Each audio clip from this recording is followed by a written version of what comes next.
Welcome back, young students of chemistry. This is a quick instructional video or presentation on stoichiometric calculations. So we know that we're going to use stoichiometry whenever we are solving a problem that's starting us with one substance and it's asking us for information about a different substance. We learned in Unit 3 that you can convert to moles of the same substance by using 3 different conversion factors that you learned. But this is the only way we can go from moles of one substance to moles of something different.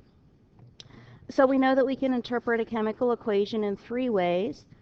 We can use liters for a gaseous reaction if the temperature and pressure are not changing. That's an unusual scenario. So let's focus on the first 2 ways that we can interpret in a chemical equation. Of course, we can say molecules if we have compounds, or more importantly, we can interpret coefficients as moles. You can see here that in this reaction, we have 2 moles of hydrogen gas reacting with 1 mole of oxygen gas to produce 2 moles of water. And the exciting thing about this is that if you have moles, you can get grams. And grams are something completely measurable in the laboratory, whereas molecules are not. We can't even see molecules to count them. So these are the conversion factors that you learned in Unit 3. And then we're going to add another one next unit. This would be the gas not at standard temperature and pressure. That's for later. But you learned that if you have a solid, you can use the molar mass of that solid, or a pure liquid for that matter, or a pure gas, to convert from the mass of that solid to the moles of that solid. And we know that we can do that because of the units that are in that substance. The units that are in that measurement. We know that this is particular to the substance. For example, if you have nitrogen gas, the molar mass of nitrogen gas, because nitrogen is diatomic, is 28.02 grams for every 1 mole. So if you know how to get molar mass, you can get moles. At standard temperature and pressure, you learned last unit that 1 mole of a gas is equal to 22.4 liters for a gas. Keep in mind that is only for a gas, and that allows you to convert between liters, because of the unit, and moles. And you also learned Avogadro's constant, which allows you to convert between particles and moles. And remember that the 3 particles that we're talking about in chemistry are atoms, if we're talking about an element, molecules, if we're talking about a covalent compound, and formula units if we're talking about an ionic compound. Now in this unit, this last conversion factor here is new. So we know that you learned in Unit 1 that a solution is a mixture that is the same throughout. But it's a mixture in the laboratory, it's a mixture of some substance and water. So what we can do is use concentration to get moles. And the most common form of concentration in chemistry is molarity. So if you have something that says 6 capital M HCl, this is telling you the concentration. It's read 6 molar, like your tooth, hydrochloric acid.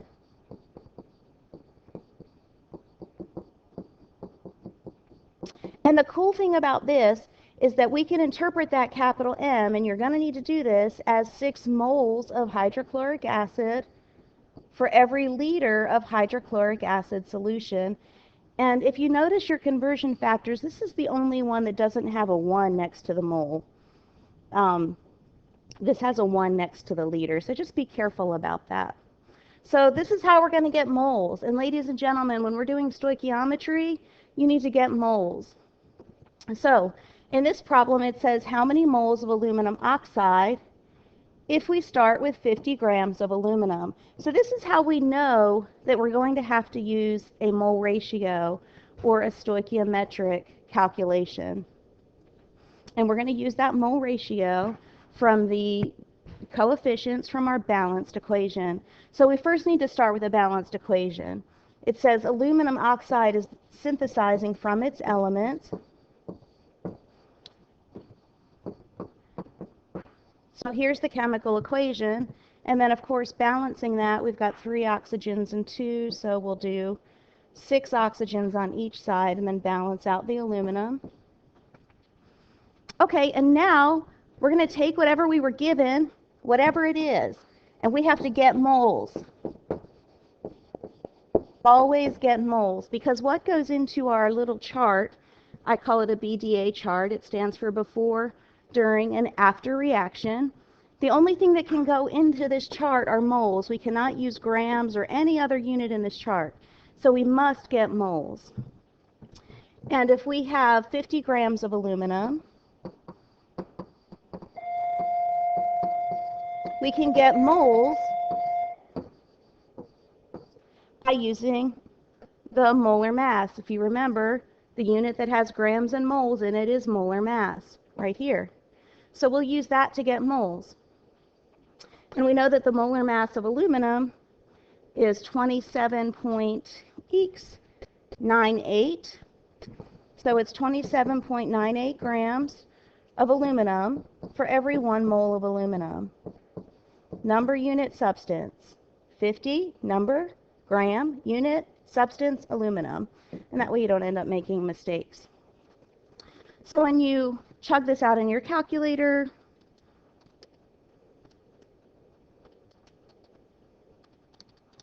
you get 1.7, 3 significant digits, 79 moles.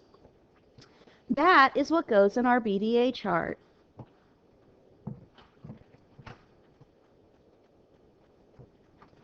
So we're going to put that 1.79 moles in the before reaction portion of the chart. So we know that when a reaction starts, we start with the amounts of reactants, and we don't start with any products. So we know that something is going to, in a product before reaction, is always going to be 0 for the amount of the products. And the SI unit for amount is moles. During the reaction is how things are going to change. And this is where you're going to apply your mole ratios, 4, 3, and 2. So we know that the reactants, at least one of them is going to go to 0. For now, both of them are going to go to 0. When you start talking about limiting reagent, only one of them will run out. So if we want to react this, we know that during the reaction, the amounts of the reactants go down and the amounts of the products go up. That is just what a chemical reaction is. You start with reactants, something happens, the bonds break, particles bump into each other, and what we get are new substances that we call products. So because of that, we're going to take the reactant that goes to 0, and we know that in order to get to 0 from 1.79, this has to go down by 1.79 moles. That amount has to be consistent all the way across the during reaction portion of the chart. You cannot put a different number in there. So that means that whatever amount of oxygen we started with also went down by 1.79 moles times the mole fraction. And look really carefully here. This is moles of aluminum. So we want to cancel the moles of aluminum and get moles of oxygen. So we're going to do 3 on top, because that's the moles of oxygen, divided by 4 on the bottom, because that's the moles of aluminum. Do the same thing for our product, but this time instead of going down, it's going up. 1.79 times the mole fraction here, which is 2 moles of aluminum oxide, divided by 4 moles of aluminum. And the reason that aluminum is on bottom is because this 1.79 moles is moles of aluminum, and that's what we're trying to cancel. So we can take our BDA chart and work it down to get the final results after reaction. 0 plus 1.79 times 2 divided by 4. That number is 0.85. So whatever number is in this box here is going to get added to 0. So that's going to be 0.85 moles. And what do we have moles of now? If you look at the chart, we have moles of aluminum oxide. We can also work this chart in the reverse direction. We can work it up. So we can say, hey, how much oxygen is going to be needed to make that aluminum go to 0 and to not have any leftover oxygen? So we'll take our 1.79 times 3 divided by 4, and that gives us 1.34 moles. So this is the number that when you subtract, so we need some number that when you subtract 1.34, you're going to get 0. And what makes sense is that that is 1.34 moles. So for this reaction to go in such a way that there's no aluminum and no oxygen left over, you need to use 1.79 moles of aluminum and 1.34 moles of oxygen. So that's how you work a BDA chart. If we go back up here, let's answer the question. It says how many moles of aluminum oxide are formed? Well, we have that in our chart right here. It's 0.85 moles of aluminum oxide. Now, if that answer would, if they were asking for a different unit instead of moles, maybe asking for grams, remember that you would go back here to your memorized conversion factors, and you would get grams by using molar mass. If they were asking for volume of the gas at standard temperature and pressure, you would use the molar volume to get that. I'm going to skip a few of these because this is just kind of a little review thing for you. Well, we can do that. We can finish out this problem. How many liters of oxygen at standard temperature and pressure are required to react completely with 50 grams? Well, that's the same amount of aluminum that we started the first problem with, so we can just use our same chart. And we already have the amount of oxygen that's needed. It's expressed here as 1.34 moles of oxygen needed.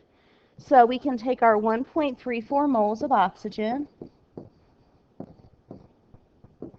number, unit, substance, and we're going to apply a conversion factor to that using dimensional analysis so that moles of oxygen cancel and liters of oxygen is what we end up with. We go back to our conversion factors. Excuse me. We can see that we can go from moles of a gas to liters of a gas by using molar volume. 1 mole of any gas at standard temperature and pressure has a volume of 22.4 liters. And then if you multiply that across, you get 3.22 liters of oxygen. Oops, that's not right.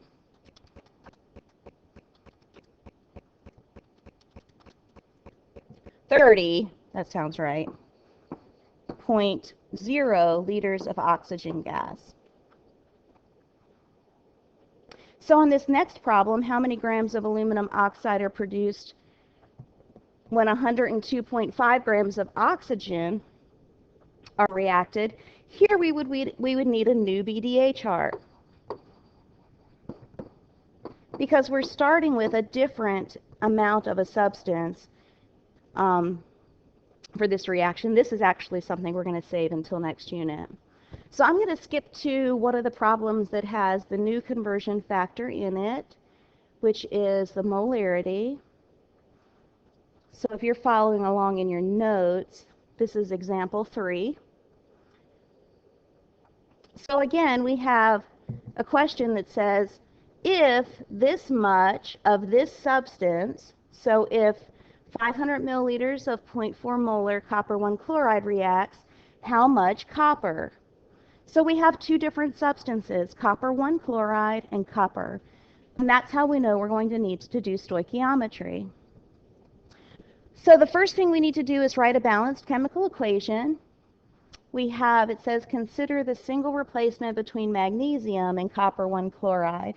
So magnesium is a reactant plus copper 1 chloride. That's going to yield magnesium chloride. Remember that we get subscripts from charges and just some plain old copper. We need to balance our equation, so we'll put some coefficients here. Let's see, 2 and 2 looks like it does it. And then we have to take what we're given. This is what we're given. And ladies and gentlemen, we need to get moles. Remember that that 0.4 molar has to be interpreted 0.40 moles for every 1 liter of copper 1 chloride solution.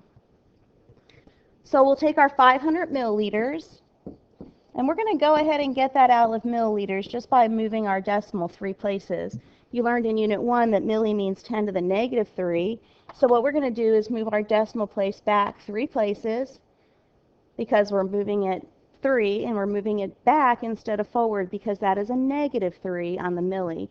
So now 0.5 is our amount of liters. We're going to use our molarity to cancel liters.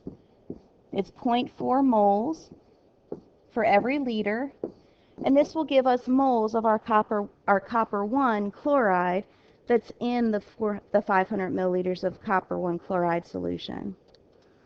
So we're looking at 0.2 moles.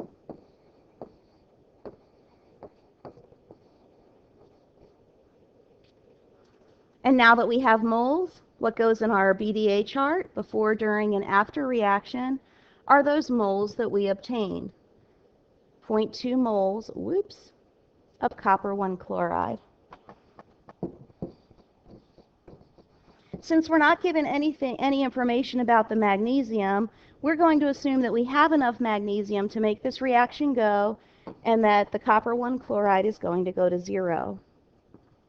We know that anytime we do these problems before reaction, we don't have any magnesium chloride or copper. We know that we're going to need some amount of magnesium, but we're going to have to calculate that, because remember that this reaction doesn't go unless both copper 1 chloride and magnesium are present. So we know that this populates in such a way that the amounts of our reactants go down, the amounts of our products go up, and they're going to change by this amount of moles that we calculated, 0.2.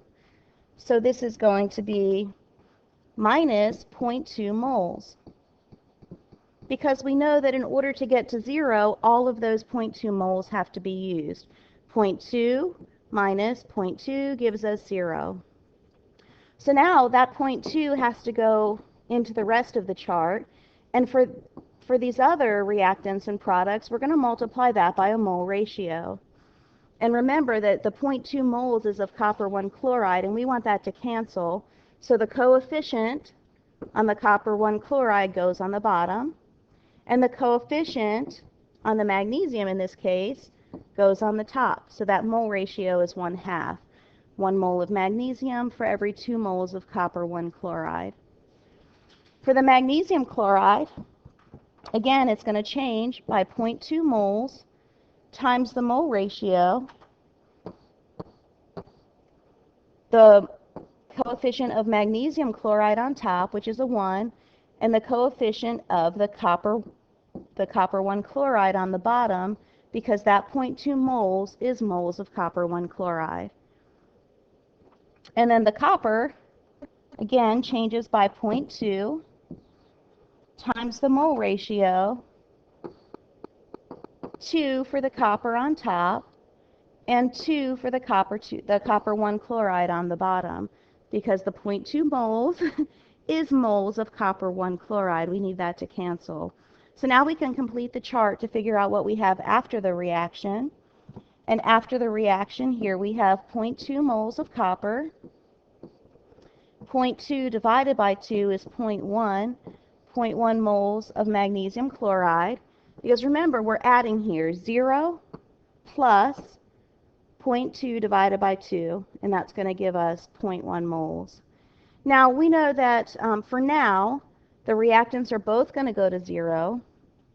If you have information about both of the reactants, how much you're putting together, then only one of them will generally go to 0. And then we can work this chart up. So we're asking ourselves, hey, what number can I subtract 0.2 divided by 2 from to get 0, and that number is of course 0.1 moles. I know that it's a little tight in this during reaction portion of the chart, so I don't require that you write mole each time. But in the before reaction and in the after reaction, you absolutely should put the unit moles. So the question says how much copper? Now mole is the SI unit for the amount of a substance, so we would be okay with 0.2 moles of copper from our chart. However, let's take a minute and convert that to grams. So we know from our chart that it's 0.2 moles of copper that are coming out of the reaction. By the way, you guys did this reaction in your, oh no, we used iron, not magnesium. And then we know that the molar mass for copper has mole in grams, and the molar mass of copper is 63.55 grams. For every 1 mole of copper. 0.2 times 63.55, 12.71 grams of copper will kind of fall out of the solution and into the bottom of the beaker, probably collect around the strip of magnesium first. Okay, so there's a quick little review of how to do stoichiometric calculations using a before, during, and after reaction chart. So what it boils down to is get moles, put your moles into your chart. If you're starting with a reactant, that goes before reaction. If for some reason what you're starting with is a product, of course that number when you calculate moles is going to go after reaction, because we know that we cannot start with any amounts of products. Products always start at 0. And if that's the case where you're given a product, you have to work that chart backwards. So you would start from the after reaction and you would work up instead of working down. Okay, I hope that helps. Thanks for listening. Did you look on the top of the acid cabinet back there? There isn't any. I thought I saw some. There's some still in the, and there's only 2. I set out the sodium bicarbonate, but 1 for each table, or do you not want to do it like Yeah, no, 1 for each table, and then 1 bottle of the 6 molar. for each table? Yeah. Okay, I'll go back and look at that. Oh, oops.